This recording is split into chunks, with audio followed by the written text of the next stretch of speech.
একজন নারী যদি জানতো পুরুষেরা তার দিকে কিভাবে তাকায়, তবে সে কাপড় দিয়ে নয়, লোহা দিয়ে পোশাক তৈরি করত। ছোটবেলায় শিখেছি, তুমি কারো ক্ষতি না করলে কেউ তোমার ক্ষতি করবে না। বাস্তবে যা শিখছি, তুমি যার ভালো চাইবে সে সবার আগে তোমারই ক্ষতি করবে। কারো কাছ থেকে একবার আঘাত পেলে সবাই তখন বারবার আঘাত দেওয়ার চেষ্টা করে। তাই একবার কারো থেকে আঘাত পেলে দ্বিতীয় কাউকে আঘাত করার সুযোগ দিও না, তা না হলে তুমি বড় অসহায় হয়ে পড়বে। মানুষ মানুষকে সম্মান করে না, সম্মান করে মানুষের অবস্থানকে। নিজের অবস্থান ঠিক করো, সব পেয়ে যাবে। মানুষের থেকে মানুষের দূরত্ব বাড়া বা কমা নির্ভর করে দুটি জিনিসের উপর। একটি হলো ব্যবহার, অপরটি হলো অর্থ। সুখী হওয়ার একটাই উপায়, কেউ কাউকে ঠকাবেন না, অবশ্যই সুখী হবেন। বিজ্ঞানীদের মতে 3টি কাজে মানুষ তাড়াতাড়ি মারা যায়। 1. অধিক পরিমাণ খাবার খেলে। 2. অধিক পরিমাণ রাত জাগলে। 3. অধিক কথা বললে।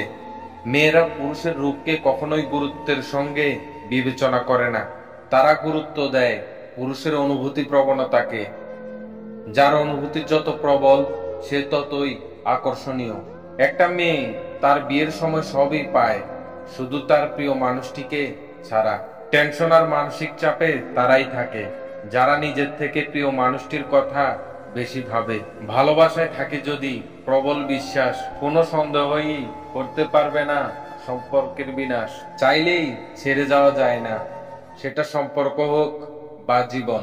কিছু কর্তব্য থেকে যেতে বাধ্য করে। পৃথিবীতে সব থেকে বেশি অসহায় আমরা নিজের মনের কাছে। পৃথিবীর সকল সম্পর্কের মধ্যে একটা শব্দ থাকে, আর সেই শব্দটা হলো বিশ্বাস। মেয়েদের 4টি জিনিস দেখে বিয়ে করুন। 1. রূপ। 2. সম্পদ। 3. বংশ পরিচয়। 4. নিজের ধর্মের প্রতি অনুরাগ। এই পৃথিবীতে ভালো মানুষগুলোই সবচেয়ে বেশি কষ্ট পায়, কারণ তারা কাউকে ঠকাতে পারে না। ভাগ্যের উপর কারো হাত নেই, তবে কর্ম দ্বারা নিজের ভাগ্য পরিবর্তন করা যায়। প্রতিটি মানুষের ধ্বংসের প্রধান কারণ হচ্ছে নিজেকে জ্ঞানী আর চালাক মনে করা। কেউই ছোট হতে পছন্দ করে না, সবাই চায় অপরের ঊর্ধ্বে থাকতে। ভালো কথা, ভালো কাজ, ভালো চিন্তাগুলো ছড়িয়ে দিন, এতেই জীবন অর্ধেক সুন্দর হয়ে যাবে। যাকে তুমি মন প্রাণ দিয়ে চাও কিন্তু সে তোমাকে চায় না, তার মানে তুমি ট্রেনের জন্য বাস স্ট্যান্ডে দাঁড়িয়ে সময় নষ্ট করছো।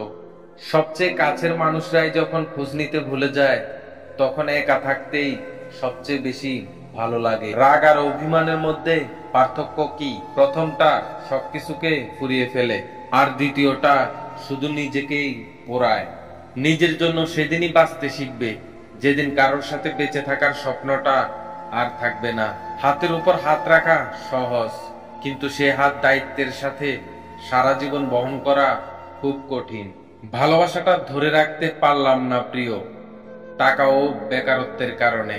দূরত্ব কখনো সম্পর্ককে আলাদা করে না, সময় কখনো সম্পর্ক তৈরি করে না। যদি মনের অনুভূতি ঠিক থাকে তাহলে সম্পর্কটাও সারা জীবন ঠিক থাকে।